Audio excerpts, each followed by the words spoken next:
அனைவருக்கும் வணக்கம். இன்னைக்கு வினியாஸ் எஜுகேஷன் சேனல்ல என்ன பார்க்க போறோம் அப்படின்னா, குரூப் 4ல கேட்கப்பட்ட இலக்கண குறிப்பறிதல தான் விளக்கத்தோட பார்க்க போறோம். வாங்க வீடியோக்குள்ள போகலாம். அதுல ஃபர்ஸ்ட் பாருங்க, ஒரு புணர்ச்சி விதி இருக்கு.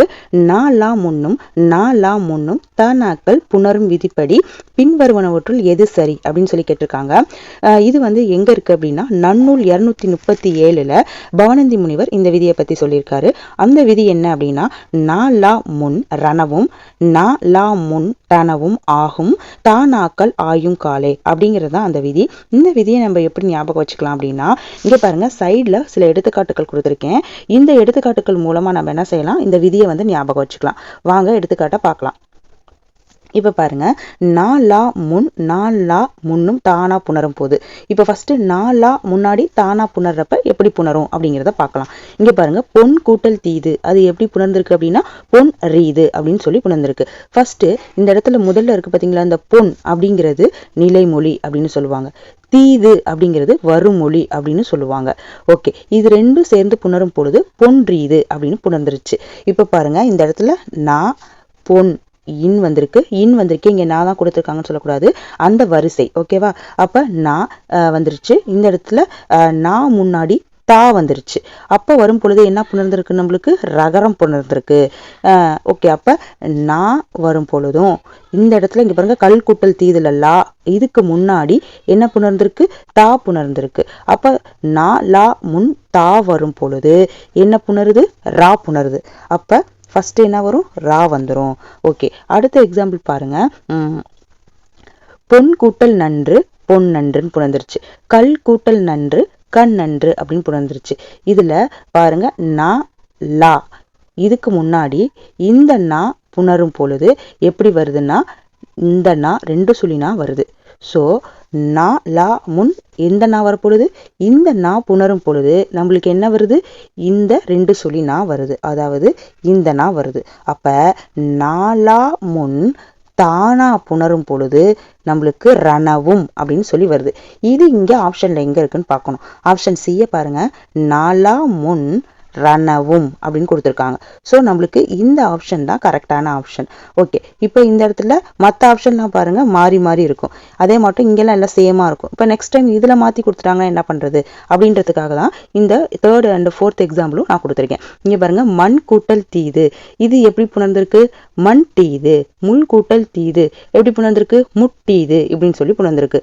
அப்ப இந்த நா கொஸ்டினை பாருங்க, நா லா இந்த நா லா முன்னாடி தானா வரும் பொழுது, அதாவது நா லா முன்னாடி தா தா வரும் பொழுது என்ன வருது, இந்த டகரம் வருது.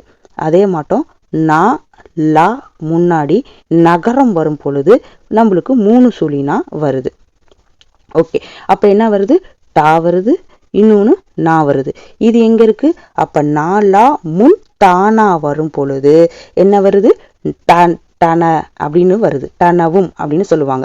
இங்க பாருங்க, அது இந்த மூணாவது ஆப்ஷன்ல இருக்கு பாருங்க, நா லா முன் டனவும் அப்படின்னு இருக்கா. ஸோ நம்ம இந்த எக்ஸாம்பிள் மைண்ட்ல வச்சுக்கிட்டோம்னா நம்ம இந்த விதியை ஈஸியா ஞாபகம் வச்சுக்கலாம். ஓகே, இப்ப என்ன விதி, நாலா முன் ரணவும் நாலா முன் டனவும் அப்படின்னு சொல்லிட்டு வந்துருச்சு. ஓகே, அடுத்த கொஸ்டின் நம்ம பார்க்கலாம். பின்வருவனவற்றுள் எது உருவகமன்று அப்படின்னு சொல்லி கேட்டிருக்காங்க. இப்ப உவமைனா என்ன அப்படின்னு நம்ம ஃபர்ஸ்ட் தெரிஞ்சுக்கணும். உவமை அப்படின்னா, ஒரு பொருள் இருக்கு அப்படின்னா அதை விட சிறந்த ஒன்னோட ஒப்பிட்டோம் அப்படின்னா அதை தான் நம்ம என்ன சொல்லுவோம் அப்படின்னா உவமை அப்படின்னு சொல்லுவோம். இப்ப உவமை நம்மளுக்கு எப்படி வரணும், ஃபர்ஸ்ட்ல வரணும். உவமைக்கப்படும் பொருள் இரண்டாவதா வந்தா அதை நம்ம என்னன்னு சொல்லுவோம் அப்படின்னா உவமை அப்படின்னு சொல்லுவோம். சரி, இப்ப உருவகம் அப்படின்னா என்னன்னா, இந்த உவமை வந்து செகண்டா வரும், உவமிக்கப்படும் பொருள் முன்னாடி வரும். அப்படி வந்தது அப்படின்னா அதை வந்து நம்ம என்னன்னு சொல்லுவோம்னா உருவகம் அப்படின்னு சொல்லுவோம். ஓகே, இதுல பாருங்க, இந்த கயற்கண் அப்படிங்கிறதுல பாருங்க, கயல் அப்படிங்கிறது வந்து உவமை, கண் அப்படிங்கிறது என்ன, உவமிக்கப்படும் பொருள். அப்ப இது என்ன, உவமை முதல்ல வந்துருச்சு, அதனால இது உவமை அப்படின்னு நம்ம தெரிஞ்சாச்சு. அடுத்த மூணு ஆப்ஷன்லயும் பாருங்க, மொழி அமுது, மொழி அப்படிங்கிறது உவமிக்கப்படும் பொருள், அமுதுங்கிறது உவமை. அப்ப உவமை பின்னாடி வந்துடுச்சு, அப்ப பின்னாடி வந்துச்சுன்னா இது உருவகம். இந்த செகண்ட் ஒன்ல பாருங்க, உவமை வந்து பின்னாடி வந்துருச்சு, அதனால உருவகம். தமிழ் தேன்ல தேன் அப்படிங்கிறது உவமை, அதுவும் பின்னாடி வந்துருச்சு. அப்ப இது 3 ஆப்ஷனுமே உருவகம். இந்த ஆப்ஷன் டிங்கிறது தான் உவமை. இங்க என்ன கொஸ்டின் கேட்டிருக்காங்க, பின்வருவனவற்றுள் எது உருவகம் அன்று, உருவகம் எது இல்லை அப்படின்னு சொல்லி கேட்டிருக்காங்க. உருவகம் இல்லாட்டி அது என்னவா இருக்கும், உவமையா இருக்கணும். அப்ப ஆப்ஷன் டி தான் சரியான விடை.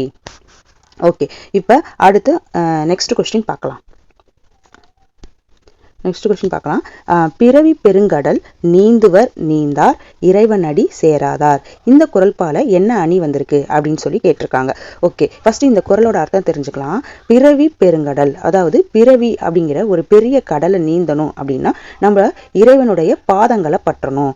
அப்படி நீந்தார் இறைவனடி சேராதார், அதாவது அந்த பாதங்களை பற்றலாட்டி நம்ம அந்த பிறவின்ற பெரிய கடலை வந்து என்ன பண்ண முடியாது, நீந்த முடியாது அப்படின்னு வள்ளுவர் சொல்றாரு.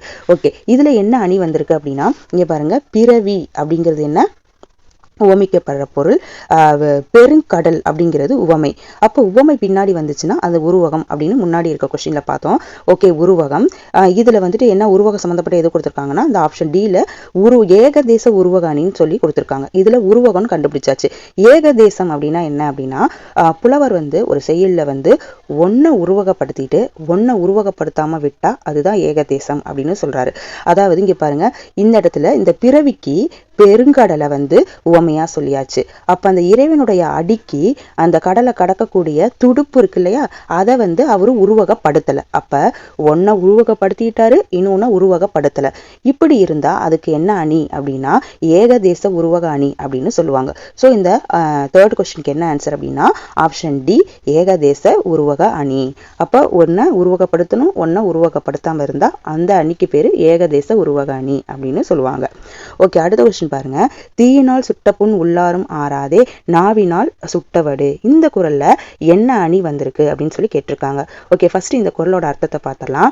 தீயினால் சுட்ட புண் உள்ளாரும், அதாவது நம்மளுக்கு நெருப்பு தீக்காயம் பட்டுச்சுன்னா சுட்டுருச்சுன்னா என்ன ஆகும், புண்ணு ஏற்படும். அதனால வந்த காயம் வந்து ஆறிடும். ஆனா அதனால ஏற்பட்ட தழும்பு ஆறாது. சரியா? அதே மாட்டோம் நம்ம நாவினால சுடு சொற்களை பேசும் பொழுது அது வந்து என்ன செய்யும், சுடும். நம்மளுக்கு மனதளவுல அது வந்து பாதிப்பை ஏற்படுத்தும். ஆனா அது வந்து என்ன செய்யும், இந்த தீக்காயத்துல உண்டான வடு இருக்கு பாருங்க, அந்த மாதிரி கடைசி வரைக்கும் மனசுல இருந்து நம்மள வந்து என்ன படுத்தும், வாட்டும் அப்படின்னு சொல்றதுதான் இந்த குறளோட அர்த்தம். ஓகே, இதுல வள்ளுவர் என்ன சொல்லிட்டாரு, ரெண்டுமே சுடும். எது, தீயால சுட்ட புண்ணும் சுடும், நம்ம சொற்களால பேசிய வார்த்தைகளும் சுடும், ரெண்டுமே சுடும் அப்படின்னு ஒற்றுமைப்படுத்திட்டாரு.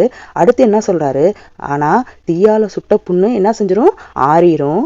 ஆனால நம்ம நாக்கால சொல்ற வார்த்தைகள் என்னைக்குமே ஆறாத வடுவாய் இருந்து நம்மள பாதிப்பு ஏற்படுத்தும் அப்படின்னு சொல்றாரு.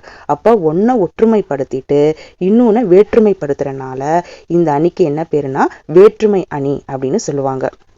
அதாவது ஒன்ன ஒற்றுமைப்படுத்தணும், இன்னொன்னு வேற்றுமைப்படுத்தணும். அதுக்கு பேர் என்ன அணி, வேற்றுமை அணி. இதுல வேற்றுமை அணி எங்க இருக்கு, ஆப்ஷன் ஏல இருக்குது. ஆப்ஷன் ஏ வேற்றுமை அணி தான் சரியான விடை. ஓகே, இப்ப அடுத்த கொஸ்டின் பார்க்கலாம். நாட்டை காக்க ஐவர் போர்க்களம் சென்றனர் என்னும் தொடரில் ஐவர் என்பதன் இலக்கணம் யாதுன்னு சொல்லி கேட்டிருக்காங்க. இதுல இங்க பாருங்க, நம்ம பொதுவா நாட்டை காக்க 5 பேர் போர்க்களம் போயிருக்காங்கப்பா அப்படின்னு சொன்னா நம்ம என்ன நினைச்சுக்குவோம், அப்ப ஆண்கள் தான் போயிருக்காங்க அப்படின்னு சொல்லி நினைச்சுக்குவோம். அதாவது பெண்கள் அந்த இடத்துல போகல. அந்த ஒன்றை ஒழித்து பொதுவாக நம்ம புரிஞ்சுக்கிறோம் இல்லையா, அதுக்கு பேரு தான் ஒன்றொளி பொதுச்சொல் அப்படின்னு சொல்லுவாங்க. இன்னொரு எக்ஸாம்பிள் சொல்றேன் பாருங்க. வீட்டு வாசலில் 5 பேர் கோலமிட்டனர். இந்த இடத்துல நம்ம யாரை புரிஞ்சுக்கிறோம், பெண்கள் தான் கோலம் போடுவாங்க, அதனால பெண்களை புரிஞ்சுக்குவோம். இந்த இடத்துல ஆண்களை வந்து புரிஞ்சுக்க மாட்டோம். அப்ப ஒன்றை ஒழித்து பொதுவாக புரிந்து கொள்ளும் சொல் தான் ஒன்றொளி பொதுச்சொல் அப்படின்னு சொல்லுவாங்க. ஓகே, இப்ப இந்த இதுக்கு என்ன ஆன்சர், ஆப்ஷன் ஏ தான் ஆன்சர். ஒன்றொளி பொதுச்சொல் அப்படிங்கிறது தான் விடை. ஓகே, இப்ப அடுத்த கொஸ்டின் பாருங்க. பட்டியுள்ள காலை படிப்பால் கறக்குமே நல்ல பசு வேலை தவிராதுள்ளும் அப்படின்னு சொல்லி கொடுத்துருக்காங்க. இதுல நம்ம எப்படி புரிஞ்சுக்கிட்டோம், பசு பால் கறக்கும், காளமாடு வேலை தவறாம உழும் அப்படின்னு சொல்லி புரிஞ்சுக்கிட்டோம். ஓகே, இது என்ன பொருள்கோள் அப்படின்னு சொல்லி கேட்டிருக்காங்க. இது வந்து ஆப்ஷன் பி கொண்டு கூட்டு பொருள்கோள் அப்படிங்கிறதா ஆன்சர். எப்படி, இங்க பாருங்க, மறுபடியும் இந்த பாட்டை படிச்சு பாருங்க. பட்டியில் உள்ள காளை என்ன செஞ்சிருச்சு? படிப்பால் கறக்குதுன்னு சொல்றாங்க. காளமாடுக்கு பால் கறக்குமா? கறக்காது. நல்ல பசு வேலை தவிர உழும். பசு உழுன்னு சொல்றாங்க. அப்ப பசுவா உழுவும்? இல்ல, காளமாடு தான் உழுவும். ஆனா நம்ம எப்படி புரிஞ்சுக்கிட்டோம்? பசு பால் கறக்கும், காளமாடு வேலை தவிராது உழும் அப்படின்னு சொல்லி புரிஞ்சுக்கிட்டோம். கொண்டு கூட்டி பொருள் கொண்டுகிட்டோம். அதனால இதுக்கு பேரு கொண்டு கூட்டு பொருள்கோள் அப்படின்னு சொல்லுவாங்க. ஓகே, அப்ப இதுக்கு என்ன சரியான விடை? ஆப்ஷன் பி, கொண்டு கூட்டு பொருள்கோள். ஓகே, இப்ப அடுத்த கொஸ்டின் பார்க்கலாம். அவன் சித்திரையான் எவ்வகை பெயர் அப்படின்னு சொல்லி கேட்டிருக்காங்க. ஓகே, இந்த சித்திரை அப்படிங்கிறது எதை குறிக்கும் அப்படின்னா மாதத்தை குறிக்கும். மாதங்கிறது என்ன? காலத்தினுடைய பெயர். அதனால ஆப்ஷன் சி, காலப்பெயர் அப்படிங்கிறது இதுக்கு சரியான விடை. ஓகே, இப்ப அடுத்த கொஸ்டின் பார்க்கலாம். பின்வரும் தொடரில் உள்ள நிகழ்கால வினைமுற்றை தேர்வு செய்க அப்படின்னு சொல்லி கொடுத்திருக்காங்க. வினைமுற்று அப்படின்னா என்னன்னா, ஒரு செயல் முடிஞ்சதை தான் நம்ம என்னன்னு சொல்லுவோம் அப்படின்னா வினைமுற்று அப்படின்னு சொல்லுவோம். நிகழ்கால வினைமுற்றுன்னு சொல்லுவோம். இப்ப நிகழ்கால இடைநிலைகள் நம்மளுக்கு தெரியும். கிறு, கின்று, ஆனின்று. இதுல ஏதாச்சும் அந்த நிகழ்கால இடைநிலைகளை வச்சு அதை நம்ம கண்டுபிடிச்சிடலாம். இங்க பாருங்க, பழுத்த பழம் ஆ வந்துருச்சு, இது பெயரச்சமாயிடுச்சு. பழுக்கும் பழம் இதுவும் வராது. பழுக்கின்றது, இந்த இடத்துல கின்று அப்படின்னு வந்திருக்கு. கின்று அப்படிங்கிறது என்ன? நிகழ்கால இடைநிலை அப்படின்னு சொல்லுவாங்க. வினைமுற்றா இருக்குதா? ஆமா, வினைமுற்றா தான் இருக்குது. பழுக்கின்றது அப்படின்னு சொல்லி வினைமுற்றா இருக்குது. அப்ப இதுக்கு சரியான விடை என்ன? ஆப்ஷன் சி, பழுக்கின்றது தான் சரியான விடை. ஓகே, இப்போ அடுத்த கொஸ்டின் பார்க்கலாம். படி என்ற வேர்ச்சொல்லிலிருந்து வினை எச்சத்தை நம்ம என்ன செய்ய சொல்லியிருக்காங்க? உருவாக்க சொல்லியிருக்காங்க. ஓகே, வினை எச்சம் அப்படின்னா ஊ அப்படின்னு முடிஞ்சிருக்கணும். இன்னொன்று என்னது? வினை சொல்லை கொண்டு முடிஞ்சிருக்கணும். அதாவது இதுல பாருங்க, ஆப்ஷன் ஏவை படித்து ஊ சவுண்டு வருதா? ஊ கொண்டு முடிஞ்சிருச்சு. அதே சமயம் நம்ம இன்னொரு வார்த்தையை போட்டு பார்ப்போமா? படித்து வந்தான். அப்ப வந்தாங்கிறது என்ன? வினைமுற்று. அப்ப வினைமுற்றை கொண்டு இது முடியுது. அப்ப இதுக்கு என்ன சரியான விடை? ஆப்ஷன் ஏ, படித்து அப்படிங்கிறதான் சரியான விடை. மற்றது பாருங்க, படித்தல்னு தொழிற்பெயர் கொடுத்திருக்காங்க, படித்த அப்படிங்கிறது பெயரச்சம் கொடுத்திருக்காங்க. ஓகே, அப்ப ஆப்ஷன் ஏ தான் என்னது? சரியான விடை. அடுத்து பாடுதல் அப்படிங்கிற தொழிற்பெயரும் கொடுத்திருக்காங்க. அப்ப ஆப்ஷன் ஏ தான் அதுக்கு சரியான விடை. ஓகே, இப்ப அடுத்து பாருங்க, கல் என்னும் வேர் சொல்லின் பதம் அறிக அப்படின்னு சொல்லி கேட்டிருக்காங்க. இப்ப கல்லுங்கிறது வேர்ச்சொல். பதம் அப்படின்னா என்னன்னா சொல். அததான் நம்ம இன்னொரு மீனிங் பதம் அப்படின்னு சொல்லுவாங்க. சொல், பதம், கிளவி, இப்படி எல்லா எதா இருந்தாலும் அது வேர்டு அப்படிங்கிற ஒரு இதை தான் குறிக்கும். ஓகே, இப்ப கல் அப்படிங்கிற வேர்ச்சொல்லோட பதம் அறிகன்னு கேட்டிருக்காங்க. ஓகே, இப்ப கல் அப்படின்றதுக்கு என்ன வரும்? கற்றல். ஆப்ஷன் ஏ பாருங்க, மற்ற மூணும் வராது. கற்பனை வராது, கண்டான் வராது, கல்லை வராது. கற்றல் அப்படிங்கிறது தான் சரியான பதம். அப்ப ஆப்ஷன் ஏ தான் சரியான விடை. ஓகே, இப்ப அடுத்த கொஸ்டின் பார்ப்போம். இயல்பானது வேர்ச்சொல் அறிகன்னு சொல்லி கேட்டிருக்காங்க. இதுக்கு என்ன ஆன்சர் அப்படின்னா இயல்பு. அப்படி ஆப்ஷன் பி, இயல்பு அப்படிங்கிறதான் சரியான விடை. இதோட வேர்ச்சொல் என்ன? இயல்பு. ஓகே, இப்ப அடுத்த கொஸ்டின் பார்க்கலாம். இலக்கண குறிப்பு தருக கங்கையும் சிந்துவும்னு கேட்டிருக்காங்க. இது என்ன இலக்கணம் அப்படின்னு கேட்டிருக்காங்க. இது ஆப்ஷன் சி, எண்ணும்மை. ஏன் அப்படின்னா இந்த இடத்துல பாருங்க, கங்கை சிந்து இந்த இல்லாம இருந்துச்சுன்னா அதை நம்ம உண்மை தொகைன்னு சொல்லுவோம். ஏன் தொகைனா மறைஞ்சு வருது, அதனால உண்மை தொகைன்னு சொல்லுவோம். இது வெளிப்படையாவே நம்மளுக்கு தெரியற மாட்டோம் இருக்கு. அதனால இது என்னதுன்னா எண்ணும்மை அப்படின்னு சொல்லுவாங்க. ஓகே, இப்ப அடுத்த கொஸ்டின் பார்க்கலாம். சால, தவ முதலிய உரிச்சொற்களின் பின் வல்லினம் மிகுமா மிகாதா, இல்ல சில இடங்கள்ல வருமா சில இடங்கள்ல வராதான்னு கேட்குறாங்க. இதுக்கு நம்ம வீடியோ போட்டிருக்கோம். வல்லினம் மிகு இதுக்கு ஷார்ட்கட் போட்டிருக்கோம். அதை பார்க்காதவங்க பார்த்துருங்க. அந்த இதில் என்ன வரும் அப்படின்னா, அந்த வள்ளி அப்படிங்கிற பொண்ணு உரிச்சு வச்சு அப்படி 2 பேரும் ட்வின்ஸு. அதனால அது என்ன? வல்லினம் மிகும். சால, தவங்கிறதுக்கு முன்னாடி என்ன செய்யும்? வல்லினம் மிகும். அப்போ ஆப்ஷன் ஏ தான் சரியான விடை. அடுத்து பாருங்க, தாழ் பூந்துரை என்ற சொல்லுக்குரிய இலக்கண குறிப்பு தருகன்னு சொல்லி கேட்டிருக்காங்க. இப்ப இது என்ன ஆன்சர் அப்படின்னா ஆப்ஷன் டி, வினைத்தொகை அப்படிங்கிறதா ஆன்சர். வினைத்தொகைனா என்ன அப்படின்னா 3 காலங்களும் மறைந்து வரும். அதாவது மறைந்து பொருள் தரும். தாழ்ந்த பூந்துரை, தாழ்கின்ற பூந்துரை, தாழும் பூந்துரைன்னு சொல்லிட்டு அந்த இடைநிலைகள்லாம் மறைந்து வந்துருச்சு. அதுவும் இல்லாம அது பெயரச்சமாவும் இருக்கணும். அப்படி இருந்தா அது வினைத்தொகை. இப்ப தாழ்ந்த ஆ வந்திருக்கு, அப்ப தாழ்ந்த பூந்துரை அப்படின்னு சொல்லிட்டு வந்துடும். ஓகே, அப்ப இதுக்கு சரியான ஆன்சர் ஆப்ஷன் டி, வினைத்தொகை. அடுத்து பாருங்க, 15th கொஸ்டின். பற்றுக பற்றட்டான் பற்றினை அப்பற்றை பற்றுக பற்று விடற்கு. இதுல இருக்க எதுகை வகையை கண்டுபிடிக்கணும். எதுகைனா என்ன? 2வது எழுத்து ஒன்றி வருவதுதான் எதுகை அப்படின்னு சொல்றாங்க. ஓகே, இதுல பாருங்க, 2வது எழுத்து பாருங்க, இரு வந்திருக்கு, இங்கேயும் இரு வந்திருக்கு, இங்கேயும் இரு வந்திருக்கு. இந்த இடத்துல பாருங்க, நம்மளுக்கு என்ன வரல? இரு வரல. அப்போ 1 2 3 3க்கு மட்டும்தான் எரு வந்திருக்கு. இப்படி வந்தால் நான் என்ன ஒரு ஷார்ட்கட் முன்னாடி சொல்லியிருந்தேன்னா ஒரு டிவிகன் 1 2 3ன்னு சொன்னோன்னா என்ன செஞ்சிடணும் கூழ் எடுத்து குடிச்சிடணும் அப்படின்னு சொல்லி ஒரு ஷார்ட்கட் சொல்லியிருப்பேன். அதுபடி இது வந்து ஆப்ஷன் பி வந்து என்னது கூளை எதுகை அப்படிங்கிறது ஆன்சர் வரும். ஓகே, அடுத்து பாருங்க 16th 1 அளக்கொண்ட எல்லாம் அளப்போம் இழப்பினும் அந்த அடியில் அமைந்துள்ள எதுகையை தேர்கன்னு சொல்லியிருக்காங்க. எதுகைனா இரண்டாம் எழுத்து ஒன்றி வருவது. அது இந்த இடத்துல என்னென்ன இரண்டாம் எழுத்து ஒன்றி வந்திருக்கு பாருங்க, லா வந்திருக்கு, இதில் லா வந்திருக்கு, இதில் வரல, இதில் வந்திருக்கு, இதில் வந்திருக்கு. ஸோ 1ல் வந்திருக்கு, 3ல் வந்திருக்கு, 4ல் வந்திருக்கு. இப்படி வந்தால் இதுக்கு என்ன அப்படின்னா பி, ஆப்ஷன் பி மேற்கதுவாய்னு சொல்லுவாங்க. அதாவது மேற்கதுவாய்க்கு ஷார்ட்கட் பாருங்கள். மேற்கதுவாய்னா 2 விடணும், கீழ்கதுவாய்னா 3 விடணும். அப்போ மேற்கதுவாய்னா 2 வராது, அப்போ 1 3 4 வந்துடும். கீழ்கதுவாய்னா 3 வந்து வராது, அப்போ 1 2 4 வந்துடும். ஓகே, இப்போ இதுக்கு என்ன ஆன்சர்? ஆப்ஷன் பி மேற்கதுவாய் அப்படி எதுகை, அதுதான் ஆன்சர். ஓகே ஃப்ரெண்ட்ஸ், இந்த வீடியோ இதோட முடிஞ்சிருச்சு. இந்த வீடியோ உங்களுக்கு பிடிச்சிருந்தது அப்படின்னா சப்ஸ்கிரைப் பண்ணுங்கள், லைக் ஷேர் கமெண்ட் பண்ணுங்கள். நன்றி, வணக்கம்.